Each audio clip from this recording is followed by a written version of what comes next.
I recently watched a group of protesters, most of them young, denouncing President Donald Trump's immigration policies. They were waving Mexican flags and shouting, "Si se puede!" Yes, we can. This is now the rallying cry of the open borders left, but it wasn't always.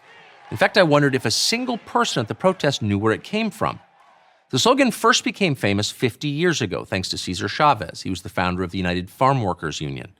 When Chavez said, "Si se puede," he meant something very different. Yes, we can seal the borders. Cesar Chavez hated illegal immigration. He was Hispanic, obviously, and definitely on the left, but he fought to keep illegal Mexican immigrants out of this country. He understood that peasants from Latin America will always work for less than Americans will. That's why employers prefer them. Chavez knew that. As long as we have a poor country bordering California, he once explained, it's going to be very difficult to win strikes. In 1969, Chavez led a march down the center of California to protest the hiring of illegal immigrant produce pickers. Marching alongside him was Democratic Senator Walter Mondale and the Reverend Ralph Abernathy, the longtime aide to Martin Luther King. 10 years later, Chavez dispatched armed union members into the desert to assault Mexican nationals who were trying to sneak across the border. Chavez's men beat immigrants with chains and whips made of barbed wire. Illegal aliens who dared to work as scabs had their houses firebombed and their cars burned. Chavez wasn't embarrassed about any of this. He bragged about it. No matter. Chavez remains a progressive hero. President Obama declared his birthday a commemorative federal holiday. It's an official day off in a half a dozen states. There's a college named after him and dozens of public schools.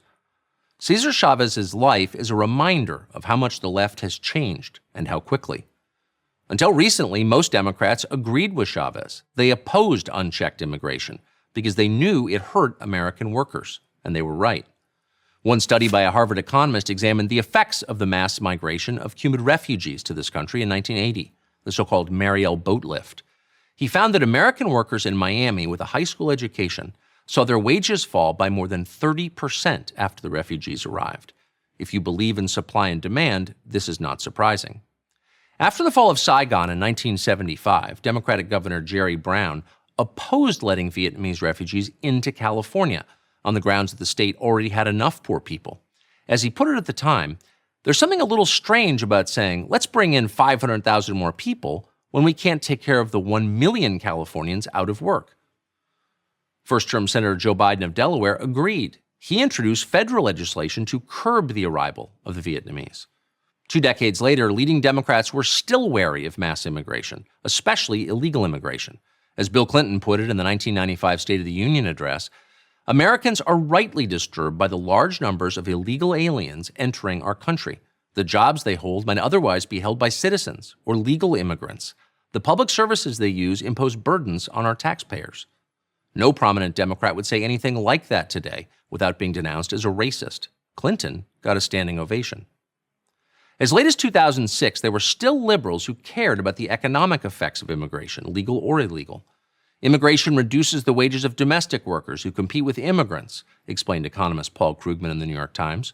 We'll need to reduce the inflow of low-skilled immigrants. Mainly that means better controls on illegal immigration. That same year, Senator Hillary Clinton voted for a fence on the Mexican border. So did Barack Obama and Chuck Schumer and 23 other Senate Democrats. Not anymore. 20 years after Bill Clinton told Americans they had the right to be upset about illegal immigration, his wife scolded the country for enforcing border controls. So what changed? Not the economics of it. The law of supply and demand remained in effect. It's not a coincidence that as illegal immigration surged, wages for American workers stagnated. What changed is that Democrats stopped caring about those workers, about the middle class, really. Why? Here's the answer in 4 simple facts. 1. According to a recent study from Yale, there are at least 22 million illegal immigrants living in the United States. 2. Democrats plan to give all of them citizenship. Read the Democrats' 2016 party platform. 3. Studies show the overwhelming majority of first-time immigrant voters vote Democrat. 4. The biggest landslide in American presidential history was only 17 million votes. Do the math. The payoff for Democrats? Permanent electoral majority for the foreseeable future. In a word, power. That's the point, no matter what they tell you. American workers be damned. I'm Tucker Carlson. Give me your tired, your poor, your huddled masses yearning to breathe free. These poetic lines, engraved on a bronze plaque beneath the Statue of Liberty, speak to who we are, a nation of immigrants. Until now. As Senate Democrat Chuck Schumer lamented, tears are running down the cheeks of the Statue of Liberty. We've turned our backs on those huddled masses, closed our borders, separated families, hardened our hearts. Or so you would think if you only read the headlines or watch TV news. Just one problem. It's not true. The United States still maintains the most generous immigration policies in the world. Generous to a fault, because the overwhelming numbers have stymied our ability to assimilate the huddled masses. 50 million residents of America are foreign-born. In fact, today the United States has more immigrants as a percentage of its total population than at any time since 1890. That's why, to give one illustration, 176 different languages are spoken among students in the New York City school system. How did we get here?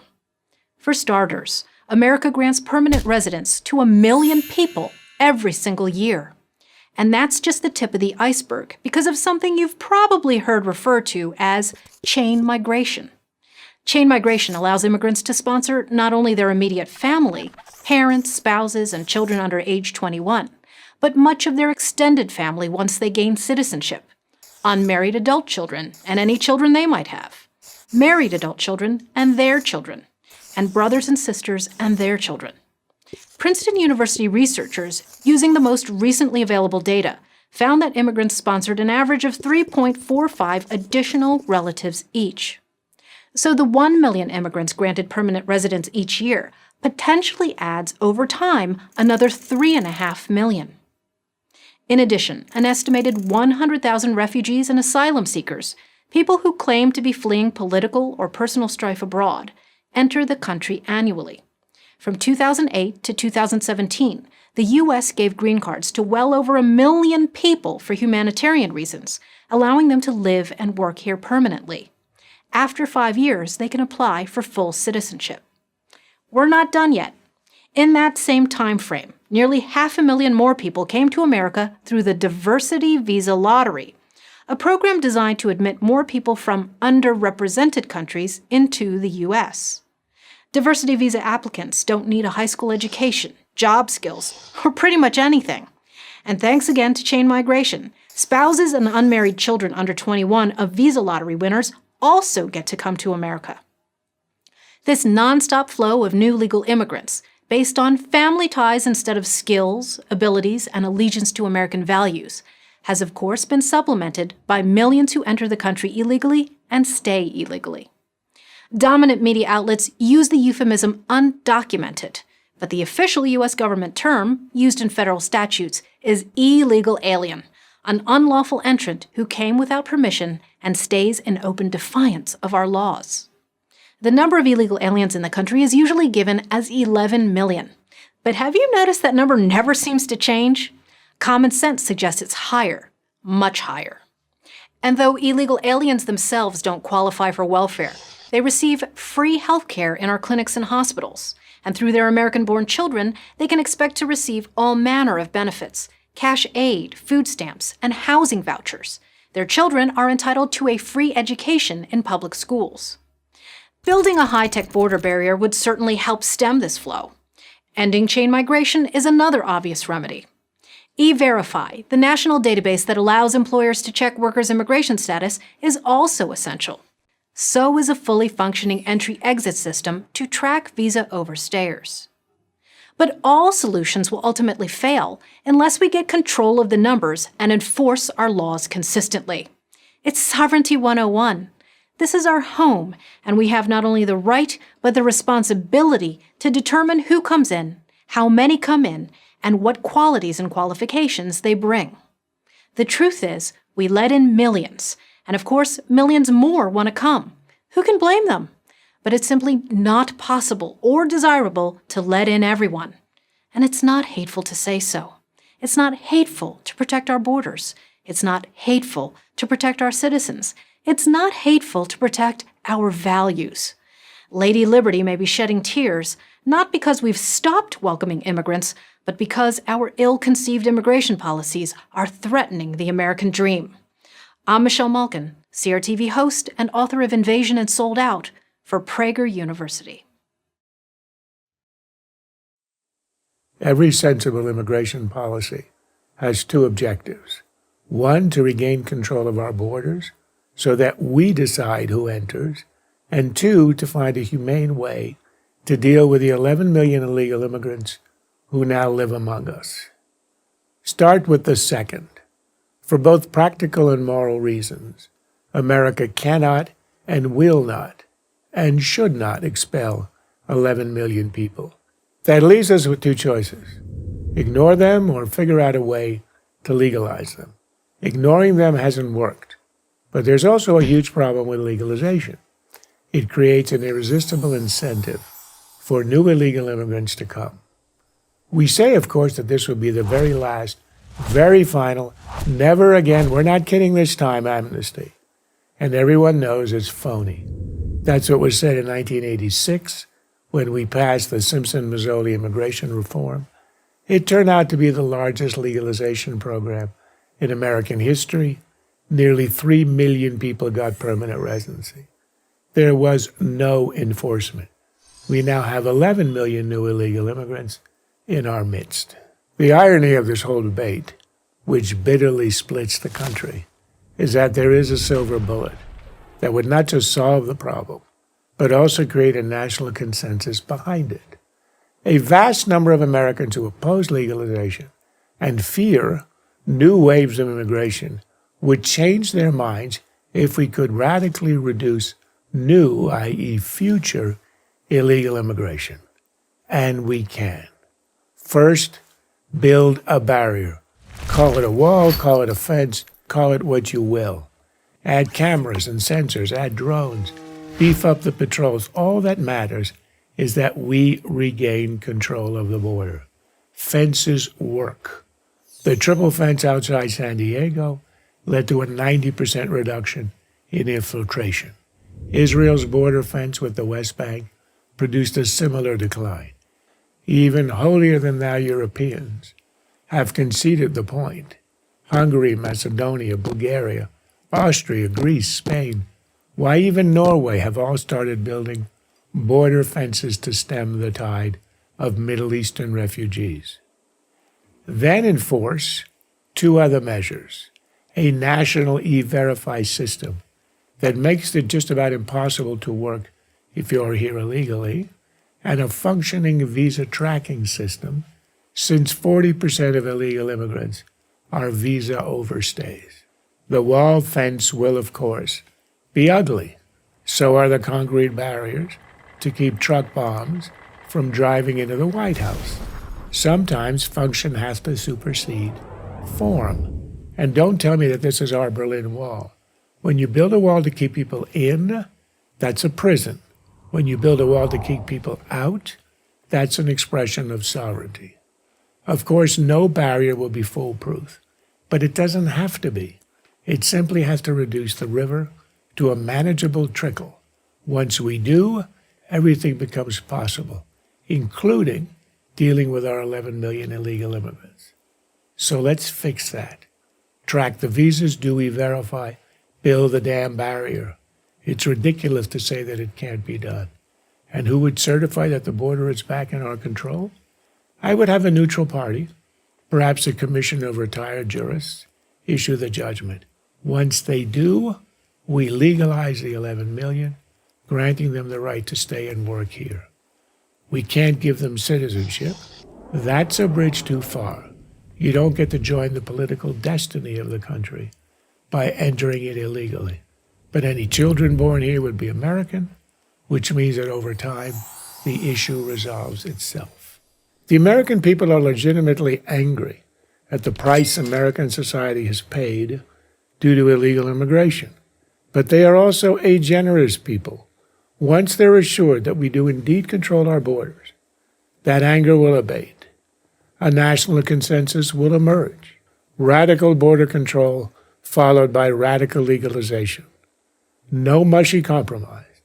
A solution requires two acts of national will, putting up a wall along with E-Verify and visa tracking, and absorbing those who broke our laws to come to America. This is not a compromise meant to appease both sides without achieving anything. It's not some piece of hybrid legislation that arbitrarily divides illegals into those with 5-year-old roots in America and those without, or some such mischief-making nonsense. If we do it right, not only will we solve the problem, we will get it done as one nation. I'm Charles Krauthammer for Prager University. I am the proud son of immigrants from Bangladesh. I was raised in New York City, which has benefited enormously from the energy and ambition of the millions of people born abroad who've chosen to make it their home. But I also believe that America's immigration system needs to work for America, and right now that is simply not the case. We need a new immigration system. So what should it be? We're often presented with two stark choices: severe restrictions or open borders. I think there's a better way. But before I offer a solution, let's look at the usual suspects. The case for open borders is, on the surface, pretty attractive. Tens of millions of people around the world would be grateful to come to America for the chance to live in peace and earn a decent living. The vast majority of them mean us no harm. Why not give them a chance to share in the blessings of liberty? The simple answer is that our country is more than just a marketplace. We're a democracy based on a social contract. Americans pay taxes so that, among other things, the poorest, most unlucky among us can still lead decent and dignified lives. If you can't work, you might be eligible for unemployment benefits or disability. If you do work, but your paycheck doesn't go far enough for you to afford medical care or food for your kids, we have a safety net designed to help you stay afloat. Liberals and conservatives disagree on how extensive this safety net ought to be, but they all agree it needs to be there. The question is, how far are we willing to stretch it? A century ago, immigrants who found they couldn't make it in America had little choice but to go back home. That is no longer the case. These days, immigrants who can't earn enough to support their families have access to many government benefits. That doesn't make them bad people.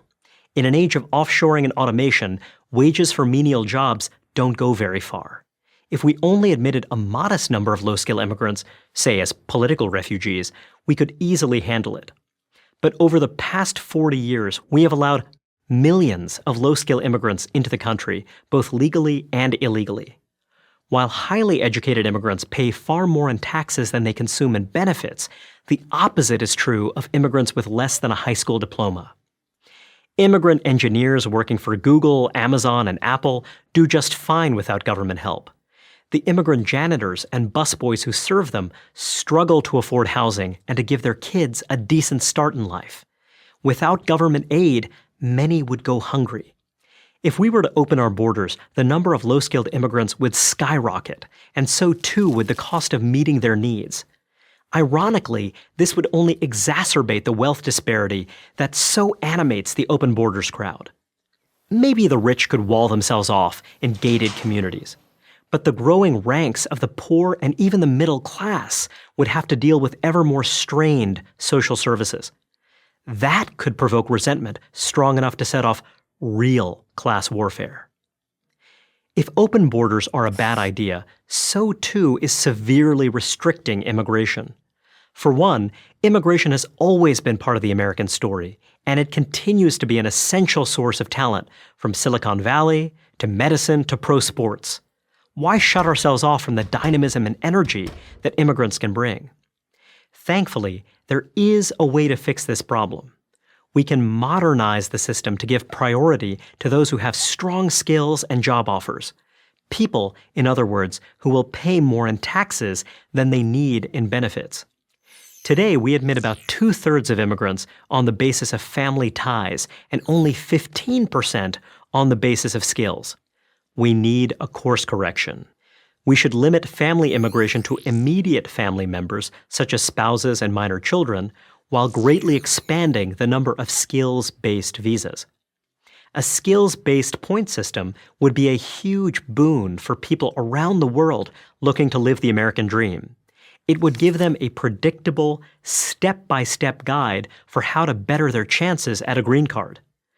Just as importantly, by prioritizing immigrants with strong skills, we'd make the safety net much easier to sustain for those with low skills whom we'd still admit, albeit at a more modest level.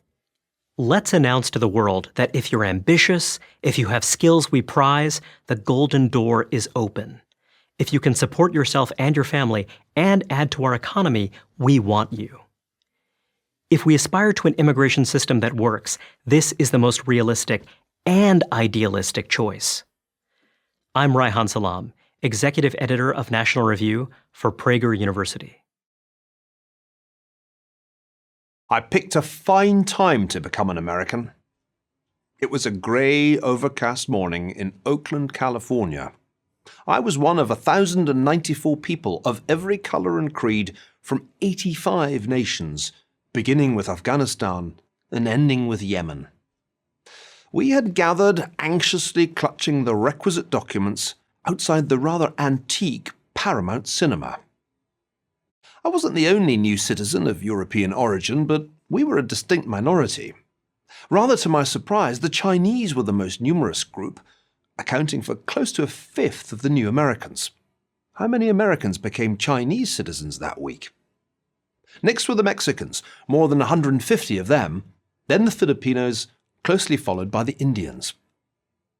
Yet it was the sheer range of countries represented that was most marvellous. The young man to my right, immaculately dressed in white, was from Eritrea. He had studied computer science in Wales and had initially come to California to work for NASA. I approach any encounter with US bureaucracy weighed down by dread. So, I wondered, would this be like the Department of Motor Vehicles, famed for its Soviet-style antagonism to the public? Or would it be more like the implacable, pitiless Internal Revenue Service? In fact, the officials of the US Citizenship and Immigration Services could hardly have been more affable.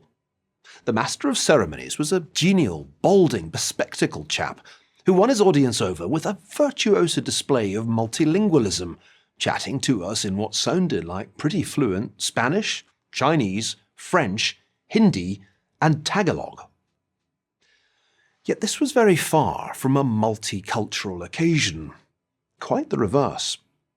To get us in the mood for our impending Americanization, a choir sang a patriotic medley, including a rather baroque setting of the preamble to the Constitution, Yankee Doodle, and Woody Guthrie's This Land Is Your Land. Well, that did it. The way that song conjures up vast American landscapes, from the redwood forest to the Gulf Stream waters, always gets me by the throat, because, glimpsed in films, such vistas were what first drew me to the United States. Then came the information about our rights and obligations, specifically our right to vote, our option to obtain a passport, and our inextricable link to the social security system. Nothing, rather disappointingly, about the right to bear arms, and not a word about the spiralling federal debt we were all now on the hook for. The ceremony then became more stirring. A Faces of America video had a distinctly martial soundtrack. We raised our right hands to swear the oath of allegiance, absolutely renouncing all allegiance to any foreign prince, potentate, state, or sovereignty, and swearing to bear arms on behalf of the United States when required by the law. Then we placed our right hands on our hearts to recite the Pledge of Allegiance to the national flag and to the republic for which it stands, one nation under God, indivisible, with liberty and justice for all. It's heady stuff, even in Oakland on a Thursday morning. And then there he was, the President of the United States himself, much larger than life on the big screen. This country is now your country, Donald Trump told us rather sternly. Our history is now your history, and our traditions are now your traditions. And that wasn't all. You now share the obligation to teach our values to others, to help newcomers assimilate, to our way of life. Compare and contrast with the Barack Obama version. Together, we are a nation united not by any one culture or ethnicity or ideology. The grand finale was God Bless the USA, a country music anthem by Lee Greenwood, made famous following the 9/11 terror attacks on New York and Washington. It too was a call to arms. And I'm proud to be an American, where at least I know I'm free, and I won't forget the men who died who gave that right to me. More than half a century of being British has made it hard for me not to cringe just a little at this kind of thing. But this hokum is now my hokum, and this president is now my president, until such time as we the people vote in another one. Yes, I picked a fine time to become an American, because it's always a fine time. I'm Neil Ferguson, Fellow at the Hoover Institution at Stanford for Prager University. I live in Guatemala and I work throughout Latin America. And I want to speak to the millions of fortunate Hispanic immigrants living in the United States, legally or not. I have a question for you. Why do you support the same policies in the US that cause you to flee your home country? The policies I'm talking about are those that lead to a bigger and bigger central government. You know only too well that the more power the government has, the more corrupt it becomes. My home country, like most other nations in Central and South America, is very poor. 54% of the population lives in poverty, and 13% live in extreme poverty. Half of all children under 5 are chronically malnourished. Crippling government corruption is the norm. Opening a new business can take months, even years, because of a multitude of regulations that are designed to line the pockets of bureaucrats. So the cost is much too high for the average citizen. Quite simply, unless you're politically connected in Guatemala, you probably want to leave. And in the last 20 years, many Guatemalans have left. Or to put it more honestly, they fled. The fortunate ones reached the United States, the freest and wealthiest nation in human history. There are at least 1 million Guatemalans living in the US. Nearly every Mexican and Central and South American immigrant in the United States, whether they immigrated legally or illegally, moved or fled to the US for the same reasons: economic opportunity and the freedom to shape their own lives. In short, you came to the United States to participate in what Americans call the American dream. But have you ever asked yourself, why is the United States so free, so much less corrupt, and so much more affluent than any Latin American country? The answer lies first and foremost in the unique American belief in limited government. Why? Because the smaller the government, the less the corruption. And the smaller the government, the more individual freedom and personal responsibility. And given those things, along with hard work and talent, you can accomplish your life's goals. So back to my question, why would you support policies that keep expanding the power of the government when they are the very policies that doom your home countries? Is it because you think that when Democrats offer you free stuff, it means they really care about you? Do you think that when Republicans talk about enforcing immigration laws, it means they are going to send you back? Let's be honest. You didn't come here for free stuff. You came for the economic opportunity that allows you to work and earn. And of course, a nation has an obligation to enforce its borders. Certainly, every country in Central and South America does. In fact, much more so than the US. Perhaps you believe that your home country is poor not because of failed socialism and corrupt big government, but because of issues unrelated to ideology. Not enough natural resources, imperialism, and so on. Or worse, you believe that the US has gotten rich on the backs of poor nations. But these narratives are false. There are many nations blessed with abundant natural resources that are poor, and they are poor overwhelmingly because of corrupt governments and policies that destroy incentives to produce. Look at Venezuela, which has vast oil and mineral reserves, but has shortages of every basic necessity. Why? Because of socialist policies, because of those same deceiving politicians who promise to fight for the people, and give you free stuff. And you're going to fall for these lies again in your adopted country? Do you think by electing politicians who will fight for the people, fight for social justice, and raise taxes on the 1% who are exploiting the wealth of the 99% that you will get ahead? In other words, will you support the same policies and vote for the same types of politicians here who made such a mess back home? The United States became wealthy because its government stayed out of the way of its citizens. The more power you give to the government, the less power you have to control your own life. Prosperity and opportunity diminish as government grows. So why did you, like so many of my fellow Guatemalans, come to the US? Because your society was broken. You chose to make a new life in the United States. You could have gone to another Latin American country with a similar culture and the same language as your home country, but you didn't, because the United States is different. Please, help keep it that way. I'm Gloria Alvarez, author of The Populist Deception for Prager University.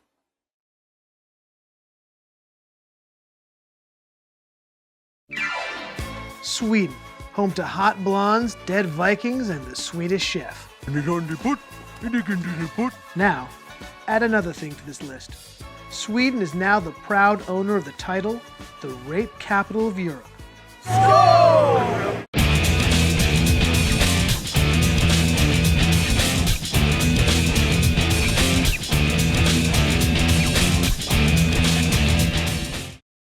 Sweden has always had a reputation of being a harmonious and liberal society. This image has been shattered as rape has skyrocketed over the past 5 years.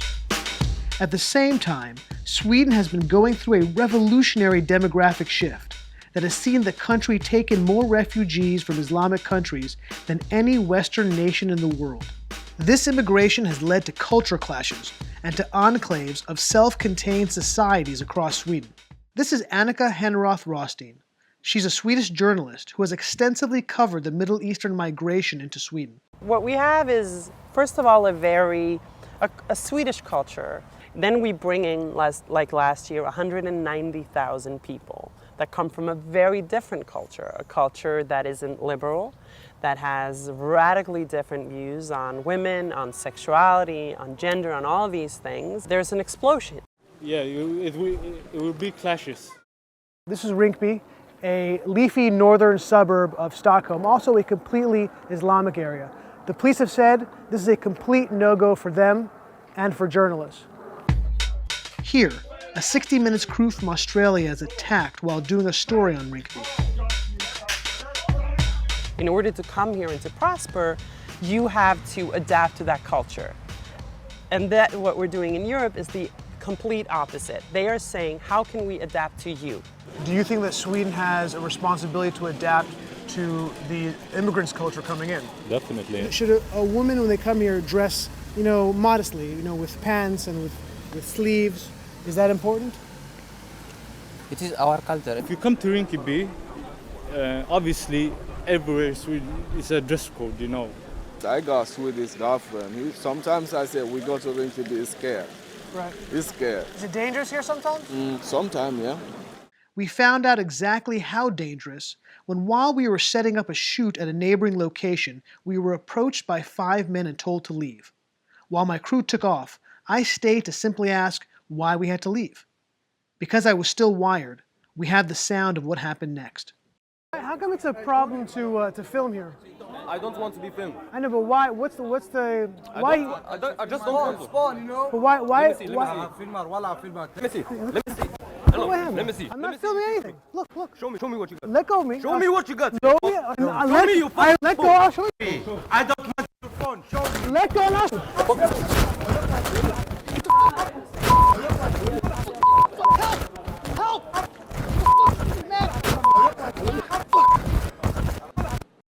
I was not the first person assaulted by gangs of immigrants, nor will I be the last. But women are taking the brunt of the explosion of violence across Sweden. When I went to a police station, I noticed that the vast majority of the people waiting to report a crime were women. Later, the police officer who I met with told me that most were there to report rape. These attacks are happening across Sweden, including a rash of rapes at music festivals. Over the past 2 years, dozens of young women, some as young as 12, were raped at these festivals across Sweden by hundreds of young immigrants. They use the tactic where dozens of men surround one or more girls in circles. While the men in the inner circle sexually attacks their victims, the outer circle distracts and keeps out anyone who would stop it. The attacks have become so common that some bands, most notably Mumford & Sons, refuse to play in Sweden. This has happened multiple times and to multiple victims. Then the issue is that when it is reported, this was widely known by the people who were there, the police that was on the scene, but then they put the lid on it. So they covered it up. They covered it up. So we didn't learn about this until much, much later. While the police have told me that the majority of the people that they arrest for rape are from Islamic backgrounds, BRA, the official keeper of Swedish crime statistics, curiously dropped the background of those arrested from the official statistics. The government has failed to recognize that it's made a huge mistake. And the European Union has failed to recognize that it's made a huge mistake. And we have this free movement. And the movement, of course, is flowing toward the country with the most generous social benefit system. The type of benefits that immigrants receive in Sweden are significant and are all-encompassing, and include housing, food, education, and additional cash. Does the government give enough to the immigrants? Yeah, everything's enough. There's good work here. Yeah, life is good here. Yes, Better. life is good, better here. They give me a lot. They give me a house, room, clothes, my school. All the Swedish government pays for it. While the staggering increase in rape has made some news, this phenomenon has been coupled with a shocking and less widely reported increase in violent crime in general. Over the past couple of years, several dangerous immigrant riots have broken out, and shootings across Sweden have increased sharply. Anders Gorazin and Jacob Ekstrom are veteran and decorated policemen who have decades of experience and are tasked with policing within the immigrant community. Has there been an increase in violence and crime here in Sweden? More violence and harder violence with guns and... What type of weapons are you guys seeing on the streets? You can see Kalashnikovs, hand grenades from the east, guns, handguns, everything you can find in Afghanistan, you can find here. Doesn't Sweden have very strict gun laws? For sure, you know, and we get, all the time we get new laws about guns, tied it up more. I think it's good, but you know, the violence increased anyway. This is a former police station which had to be moved a couple of years ago. Now the police will tell you that it simply became too unsafe for them to have a full-time presence here. This man has been playing the accordion for several years, trying to bring some musical cheer to the suburb. Yet, he has faced numerous attacks. My music, and the people, boo, boo, boo, boo, the police. Please. You need the police here? Yeah, it's the police. They go back the police here. Would you go as far as to say that these no-go areas are essentially states within a state? Yeah, most of the no-go areas is like that. Are there areas where if you're pursuing somebody, where you'll simply stop and not pursue them once they get into this no-go area? Yeah. If the police is chasing another car for some kind of crime, if they reach what we call no-go areas, the police wouldn't go after it. Do you see the violence really spreading across Sweden into the cities? At least 1 or 2 times a week. And let's say 5 years ago, how often would you say it was? No. 3 times a year. Really? The increase in this kind of crime is exponential. I think we caught off guard. We didn't expect it to be so much increase. Do you think there's a deliberate attempt to cover up these type of crimes? Rather than that they don't want to seem racist. Is there a sort of sensitivity or people scared that if you identify who's committing these type of crimes, that you could be labeled a racist? Of course, I think these issues make people nervous all over the world, not only even in Sweden. It's make me nervous as well, if we're talking about that. Because you don't want to be called racist? No, this racist card is very hard to deal with, Of course, especially if you're blonde like me. And now to add to these woes, Sweden has had dozens of people go to fight for ISIS, and they're starting to come back. Sweden has had its first Islamic terrorist attack. Do you think the sexual assault problem is an Islamic problem or not really? No, I think it's a general problem among men. Yeah, the problem isn't like this culture or that culture. The problem is male culture. I don't think the immigrants is the problem. No, it's not.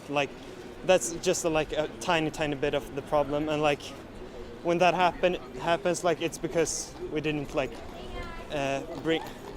bring them in the right way. And I don't see that connection at all. And I would very much like to see the evidence of such a connection. Do you think it's almost racist to make that connection? Yes, I think so.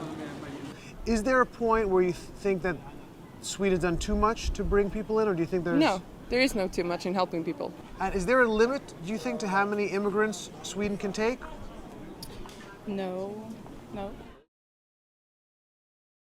The civilization born of Judeo-Christian values, ancient Greek philosophy, and the discoveries of the Enlightenment is staring at the abyss brought there by its own hand. To put it starkly, Europe is committing suicide. How did this happen? It's a complicated story, but there are two major causes. The first is the mass movement of peoples into Europe. This has been going on steadily since the end of World War II, but sped up massively in the migration crisis of 2015, when more than 1 million migrants poured into Europe from the Middle East, North Africa, and East Asia. The second, and equally significant, is that Europe lost faith in itself, its beliefs, its traditions, and even its very legitimacy. Let's take a closer look at both causes. For decades, Europe encouraged people, mostly from the Middle East and North Africa, to come as temporary workers. Nobody expected them to stay, yet they did. And nobody asked them to leave, even those who came illegally. As one British immigration minister put it in 1999, removal takes too long and it's emotional. And, of course, why would they leave? The economic opportunities were far greater in Europe than from where they came, and if the work dried up, there were generous welfare benefits to be had. For a time, immigrants were allowed, even encouraged, thanks to the European commitment to multiculturalism, to pursue whatever culture they wanted. But that didn't work out well. The leaders of Britain, France, and Germany admitted as much in 2011 when David Cameron, Nicolas Sarkozy, and Angela Merkel dramatically announced that multiculturalism had failed. So, the immigrants were then asked to assimilate and embrace Western values. If that happened, European governments reasoned, all the financial costs, even the occasional acts of terrorism, could be overlooked. But it never happened, and immigration just increased. During 2015, Germany and Sweden added 2% to their populations in a single year. By 2017, the most popular boy's name in the United Kingdom was Mohammed.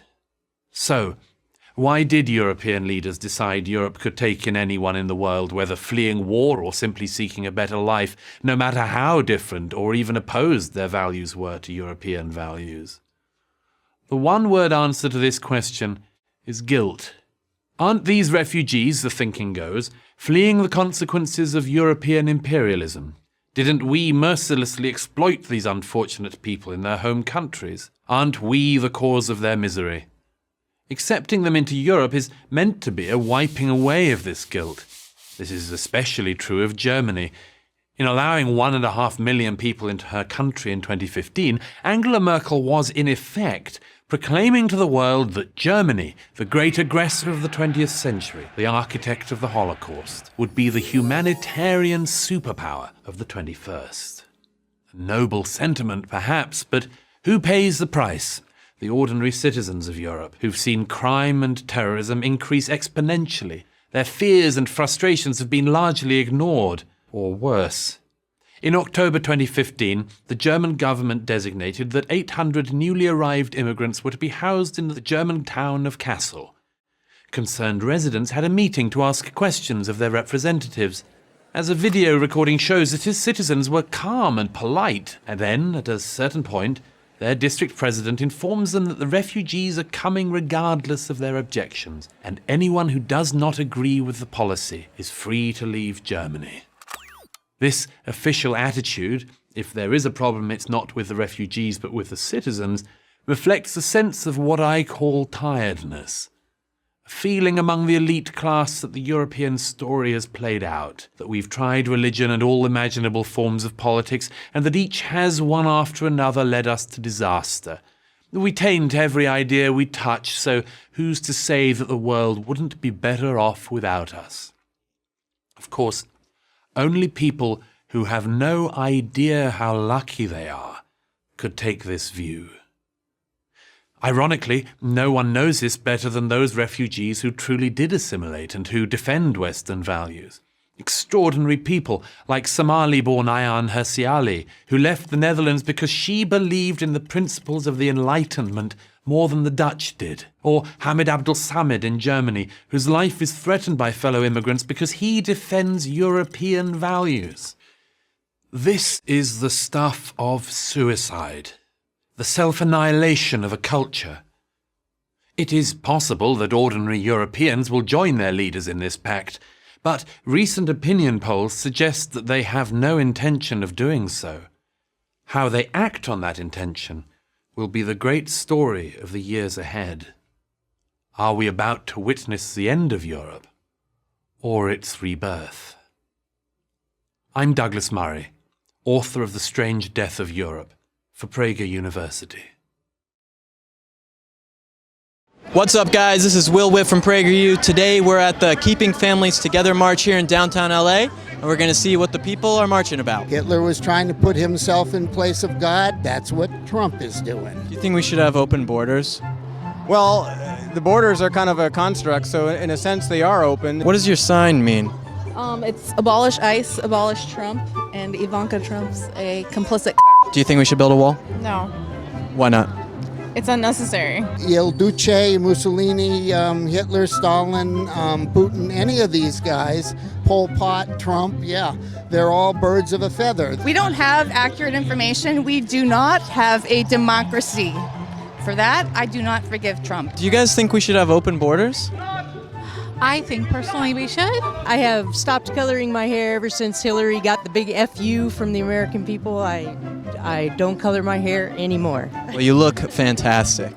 It's because of my sign. Should we have open borders? Yes.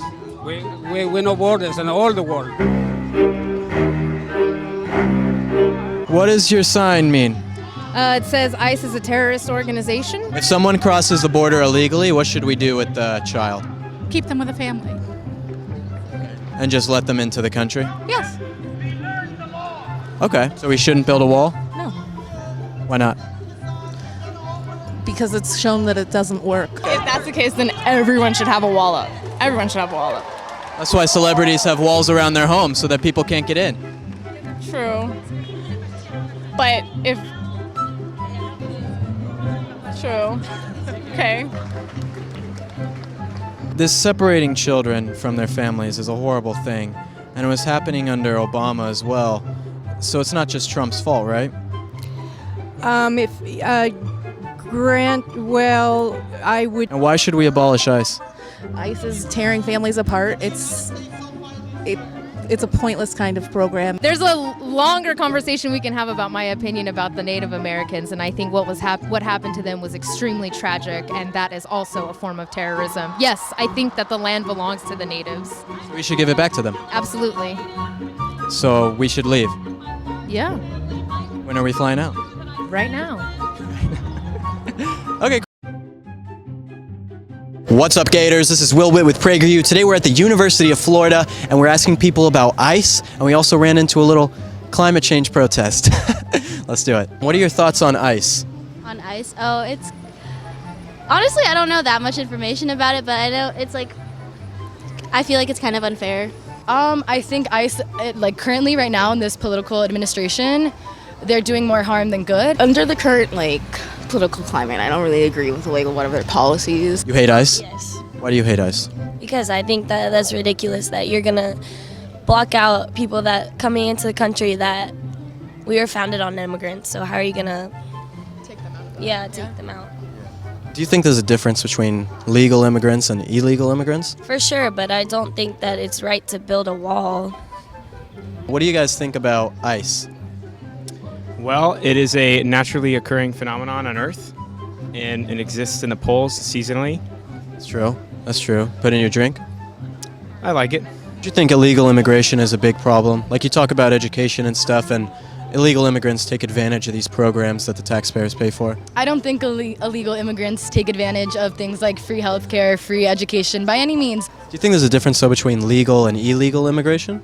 I mean, textbook definition, yes, there's a difference between legal and illegal. What are your thoughts on ICE? I mean, they keep illegal immigration to a minimum, and that's good. Can be a little aggressive sometimes. Like some of the things that they do are inhumane, like separating them from their children. It's just not the right way to go about things. I think that if you don't want to be separated from your children, you shouldn't try and cross the border illegally, right? I agree. You should try to get here legally. Yeah. What do you think about ICE? The organization? They're just doing their job. I like the organization a lot. I think it's really important to maintaining a free state that we enforce the laws of our country. The guys are just like cops. They got to do their job. So they get a lot of hate because it's easy to hate on them. In a way, that job in itself in every country is a necessary job. Immigration is an issue because we can't support the entire world in our country. But we can. We need to just have open borders and let everyone in, okay? Who's going to pay for that? In general, many elements of the left are against the concept of like a nation state. Go on a waiting list for a few years, maybe get denied, maybe get in.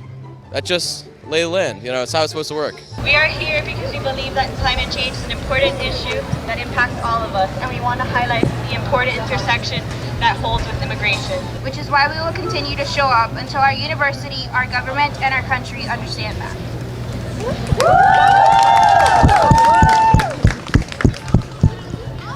Climate change.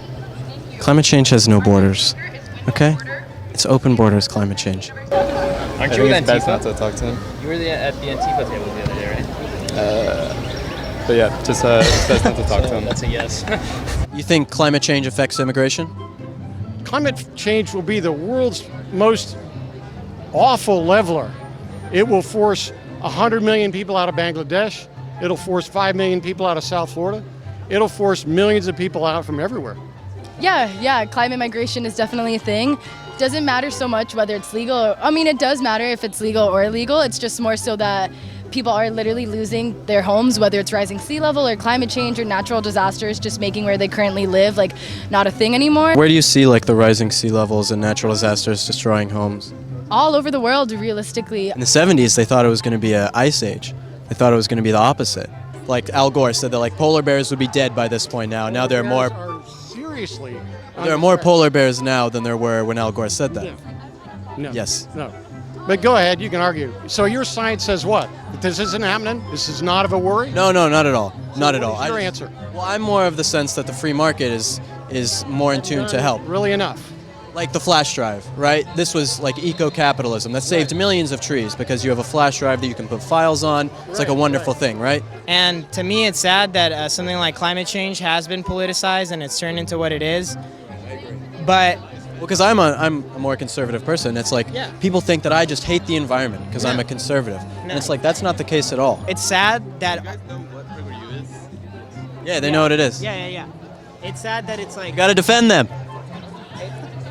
I mean, our climate and our system is always changing. That's just how the planet functions, you know, whether it was the age of the dinosaurs or the ice age. I mean, that's just biologically how our planet functions as a whole. And so it's normal that it goes through changes and things like that. It's normal that it goes through changes and things like that. Okay, great. I appreciate it. Thank you. That's fun. What's up, guys? This is Will Witt with PragerU. Today we're on Olvera Street for a pro-caravan march here in Los Angeles. We're going to talk to the people here, see where they're marching, and see what they think about the caravan. Let's do it. So I believe that people have the right to be here, be on this land, just like they did 500 years ago. We are not putting up with illegal aliens from Europe telling us what to do on our land. What is the meaning of the sage?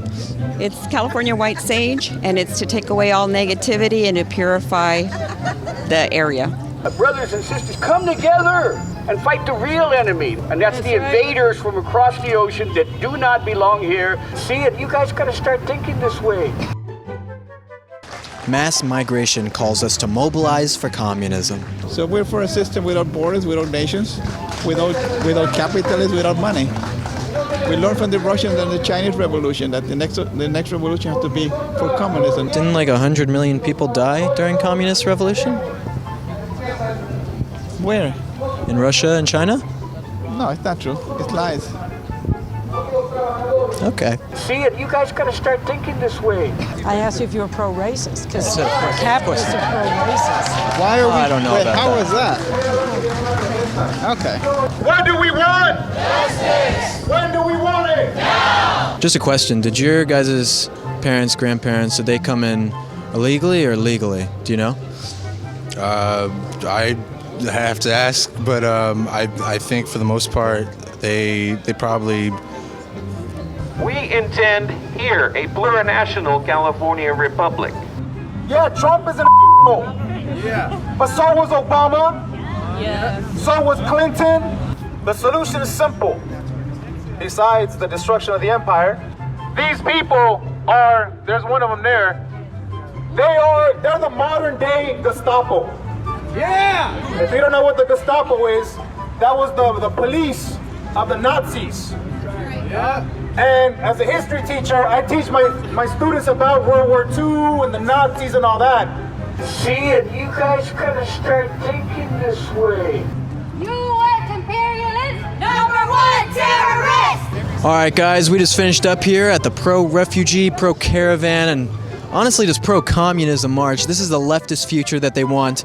This is what we're up against, guys. Share this video, share PragerU videos, get them out to people. We need people to be educated, or the left is going to take over this country, and this is going to be the future that we have in America. Guys, thank you so much. Follow me on social media at the Will Witt and at PragerU.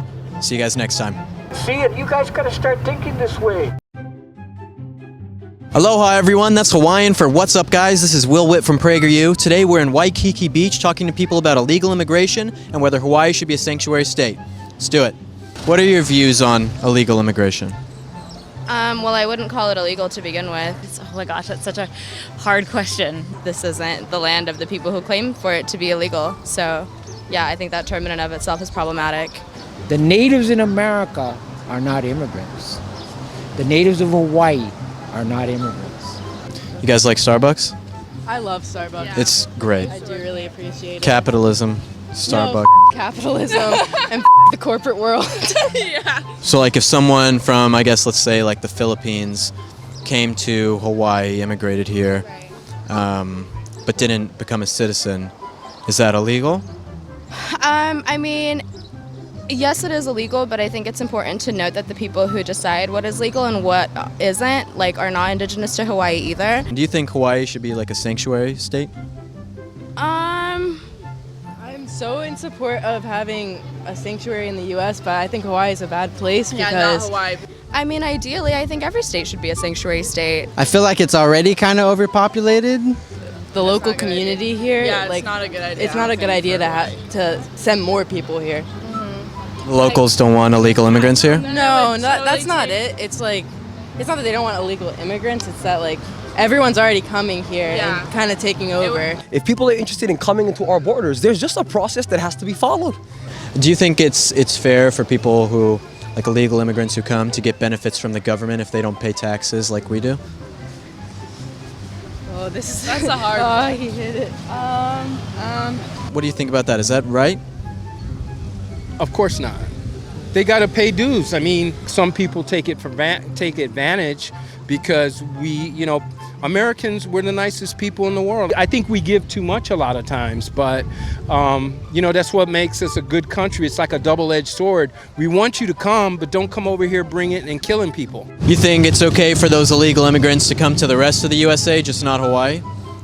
Honestly, yeah. Yeah. Honestly, yeah. It's not really an immigration conversation. It's kind of a racist conversation, I think, is what we have to realize. And it has nothing to do with really, it's not Nothing to do with the race. right or wrong. No, of course not. It's right or wrong. We're a great country, and I think people need to really respect it and not take advantage of it. And yeah, it's wrong if they come over here illegally and they're not going to contribute. I couldn't be the president. I definitely couldn't. Can somebody say action? Action. Quiet on the set. Hey, it's Rock Me Ronnie. I'm here with the guy they've been telling you about. He's known from coast to coast like butter and toast. How many you got? 150 million viewers? That's right. Oh my God, see that? And you didn't think I knew that. We are talking to people today about illegal immigration and why Hawaii should not be a sanctuary state. That's the main gist of today. I'm with you, brother. Who's your There we go. president? Trump, Donald Trump. Can I get a hoo-ha? Hoo-ha! For Donald Trump. For Donald Trump, baby. Yeah. Thank you so much for helping me film. You want to introduce yourself to everyone? My name is Shauna Ilasara, and it was an honor to host Will Witt here in Hawaii, where I am born and raised. So thank you so much for getting the Hawaii perspective out there. Thank you. And you're a member of Prager Force too? Definitely. Love Prager Force. It's our student program with PragerU. You can check PragerU.com to join. It's a wonderful thing. So the people today were great people. We found some leftists who did not like our views on immigration very much, but that's why the whole country is going downhill, because of leftists with these kind of views. So it's up to us as conservative people to try and change them. Thank you guys so much for watching. Share this video with your friends. Follow me and PragerU on social media. See you in the next one. Peace. Aloha. Mahalo. Aloha. Can I get a hoo-ha? Hoo-ha!